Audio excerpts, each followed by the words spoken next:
ഇരിക്കട്ടെ. ഇതൊക്കെ എന്തിനാ? ഇനി ഒരു ത്രില്ലർ സിനിമ കാണുന്ന പോലെ ഇരുന്ന ഇലക്ഷൻ റിസൾട്ട് കാണാം.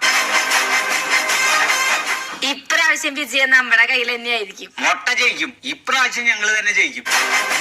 നീ ഒരു 5000 ലഡു എടുത്തു വെക്ക്. 5000 അല്ലേ? ആ, നമ്മളോടാ കളി. അവളുടെ ഭാര്യയല്ലേ വിളിക്കണേ? ഹലോ, ആ, വിഷ്ണുവേട്ടന്റെ ഭാര്യയല്ലേ? അതെ, എനിക്കൊരു 10000 ലഡു ഓർഡർ ആക്കാനായിരുന്നു.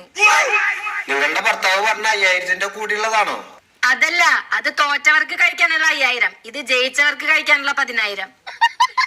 നല്ല നെയ്യിലുരുട്ടി, അതില് മുന്തിരി വേണ്ട, അണ്ടിപ്പരിപ്പ് ആയിക്കോട്ടെ. പൊട്ടി അണ്ടിപ്പരിപ്പ് വേണ്ട, മുഴുവനോടായിക്കോട്ടെ. Okay okay. ആ ശരി. എന്തിനടിച്ചിരിക്കുന്ന കുരിപ്പ്? എന്തായാലും നിങ്ങൾ രണ്ടാളിലൊരാള് തോൽക്കും. തോറ്റാളുടെ ലഡു മുഴുവൻ എനിക്കാ. എന്താ ചേട്ടാ? ആ